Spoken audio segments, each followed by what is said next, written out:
Pessoal, hoje nós estamos começando o estudo da LDB. Ela está dividida em 10 aulas, onde vocês poderão ter uma visão geral do que estabelece a Lei 9394 em relação à educação nacional. Essa lei estabelece as diretrizes e bases da educação nacional. Nós temos dois conceitos aqui que apresentam algumas diferenças: a educação e a educação escolar. A educação abrange os processos formativos que se desenvolvem na vida familiar, convivência humana, trabalho, instituições de ensino e pesquisa, movimentos sociais, organizações da sociedade civil e manifestações culturais. Esses processos formativos se referem à educação. Agora, focando a educação escolar, ela desenvolve predominantemente por meio do ensino e instituições próprias, tem vínculo com o trabalho e a prática social. Esses detalhes são de grande importância. E a educação é dever da família e do Estado, inspirada nos princípios de liberdade e nos ideais de solidariedade humana. A finalidade da educação é o pleno desenvolvimento do educando, seu preparo para o exercício da cidadania e sua qualificação para o trabalho. Vocês verão mais tarde que a educação infantil tem lá a sua finalidade, o ensino fundamental tem sua finalidade, a educação superior tem sua finalidade, o ensino médio tem sua finalidade e assim por diante. Esses detalhes são importantes. Aqui nós estamos falando sobre a educação de uma forma mais genérica. O ensino vai ser ministrado com os seguintes princípios: igualdade de condições para o acesso e permanência na escola. Vejam que quando a gente fala em igualdade de condições, quem está em situação mais difícil ou tem maiores dificuldades deverão ter maiores apoios do poder público, das escolas. Liberdade de aprender, ensinar, pesquisar, divulgar a cultura, o pensamento, a arte e o saber. Pluralismo de ideias e concepções pedagógicas.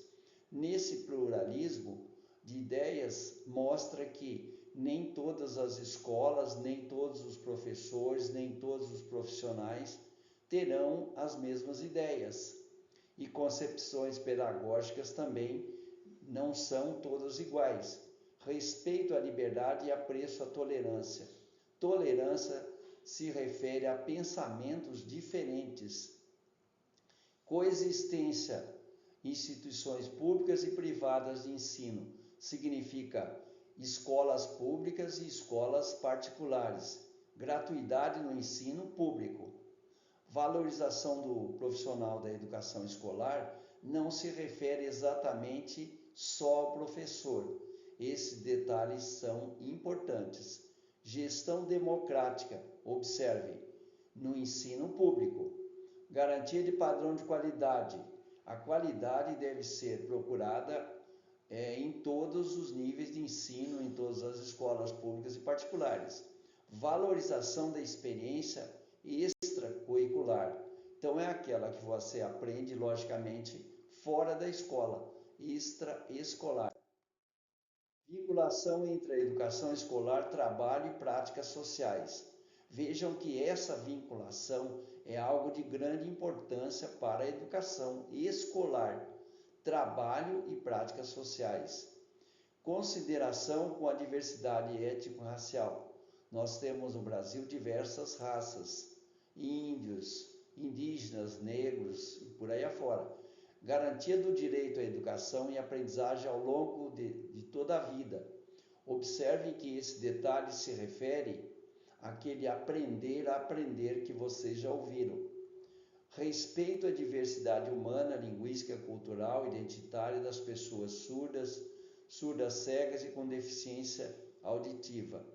A própria legislação impõe que devemos respeitar essa diversidade e, claro, dar um certo suporte para que as pessoas que têm algum tipo de deficiência possam se desenvolver com mais facilidade.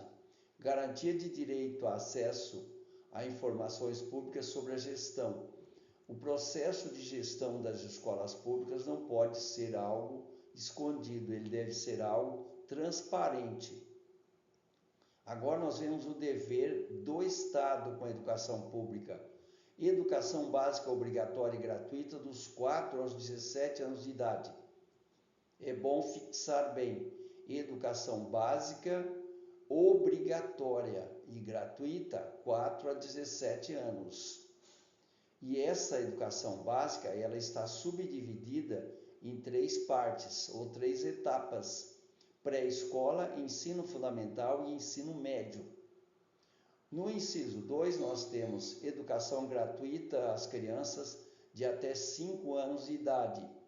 Vejam que essa educação infantil gratuita, ela choca um pouquinho com o inciso 1, mas temos que entender que a legislação prevê educação infantil gratuita às crianças de até 5 anos. Atendimento educacional especializado e gratuito às pessoas que têm deficiência, transtornos globais de desenvolvimento e altas habilidades ou superdotação, e preferencialmente na rede regular de ensino. Vocês estão vendo que é preferencialmente. Então, não é que todas as crianças com deficiência precisam ser matriculadas na rede regular. Existem escolas de educação especial que tratam de algumas situações, de algumas patologias mais graves, né? Porque tem deficiências que não há como a criança acompanhar a escola na rede regular, né? Ser matriculado, então ela precisa uma educação especial, mas por isso que aqui está dizendo preferencialmente e não obrigatoriamente. Acesso público e gratuito aos ensinos fundamental e médio para todos os alunos, todas as pessoas, inclusive para aqueles que não conseguiram concluir na idade própria. Acesso aos níveis mais elevados de ensino e pesquisa, segundo a capacidade de cada um. Oferta de ensino noturno regular, e vejam bem aqui, na oferta de educação regular para jovens e adultos. Normalmente, esse inciso é desenvolvido com aqueles cursos de educação de jovens e adultos. O inciso 8º aqui, fornecimento de material didático escolar. As escolas públicas devem, por lei, oferecer o material didático, transporte, alimentação e assistência à saúde em toda a educação básica. Lembrando que esse direito, ele está vinculado àquele direito do aluno dos 4 aos 17 anos. Fora dessa etapa aí, não há direito nenhum aí nesse sentido. Vaga na escola pública de educação infantil ou ensino fundamental mais próxima da sua residência. A todas as crianças, vejam a idade. A criança tem direito à vaga na escola pública próxima a partir dos 4 anos, quer dizer, começando aí nos 4 anos, e lembre bem, no ensino fundamental. Não está dizendo que o ensino médio tem que ser próximo de casa. Alfabetização plena e capacitação gradual para leitura ao longo da educação básica, porque esse é um requisito indispensável para o desenvolvimento das pessoas. Educação digital, isso foi incluído agora no ano 2023-24, com garantia de conectividade em todas as instituições públicas básica e superior de internet de alta velocidade para uso pedagógico. Todas as escolas públicas devem ter internet em alta velocidade para uso pedagógico. Vejam aí, isso está dizendo todas. É importante frisar esse detalhe. Alguns destaques aqui. O ensino e aprendizagem digital deverão prever técnicas, ferramentas e recursos digitais que fortaleçam os papéis da docência e aprendizagem, vejam bem, do professor e do aluno. Isso pode ser uma pegadinha no concurso público. e para que criem espaço coletivo de desenvolvimento mútuo. Atentem para esse detalhe, porque isso é questão de concurso público. Atendimento educacional durante o período de internação. Por longo período, quando o aluno na educação básica está internado para tratamento de saúde, em regime hospitalar ou mesmo domiciliar, ele tem direito a suporte para sua aprendizagem dos órgãos competentes, mas isso de acordo com as possibilidades de cada sistema de ensino. Tem algumas situações que isso é impossível, mas está previsto que devem atender a essa situação, aprendizagem durante a internação. Acesso à educação básica obrigatória é direito público e subjetivo. Esse é um detalhe que vale a pena destacar. O que é o direito público subjetivo? É aquele em que não podemos abrir mão dele. É como se fosse um direito e dever ao mesmo tempo. Eu costumo citar o exemplo quando alguém é convocado para prestar o serviço militar obrigatório. É um direito público e subjetivo semelhante à educação básica. Qualquer cidadão, grupo de cidadãos, associação comunitária, organização sindical, podem, mesmo também o Ministério Público, acionar o poder público para exigir com que a escola, ou melhor, com que o Estado ofereça o ensino obrigatório. O poder público, na esfera de sua competência federativa, deverá recensear anualmente as crianças e adolescentes em idade escolar, bem como jovens e adultos que não concluíram a educação básica. Esse é um dever do poder público. Então, vejam, é uma competência federativa. Fazer a chamada pública, zelar aos pais ou responsáveis pela frequência à escola. Isso é um detalhe que vamos falar ainda mais para frente. Divulgar a lista de espera por vagas em estabelecimento de educação básica da rede, inclusive para creche, por ordem de colocação e, sempre que possível, por unidade escolar. Essa lista deve ser elaborada de uma forma, então, transparente. Garantir aos pais e aos estudantes acesso aos resultados de avaliações de qualidade e de rendimento escolar. É necessário que os pais saibam como está a educação escolar no seu país. O poder público assegurará, em primeiro lugar, o acesso ao ensino obrigatório. Então, nós precisamos observar o seguinte: o ensino obrigatório deverá ser exigido e, depois que atende o ensino obrigatório, pode oferecer outros níveis. Eu dou um exemplo aí. O Estado, por exemplo, ele oferece lá o ensino médio e o ensino fundamental, logicamente, junto com o município, e depois ele pode oferecer o ensino superior. Comprovada a negligência da autoridade, que não garantiu lá o ensino obrigatório, ela poderá ser imputada por crime de responsabilidade. Possibilitar o acesso público às informações educacionais do censo anual e dos exames do Sistema de Avaliação de Educação Básica para o público em geral. Então, eu diria, toda a população precisa ter acesso como direito às informações educacionais, inclusive do censo que é feito em todo o país.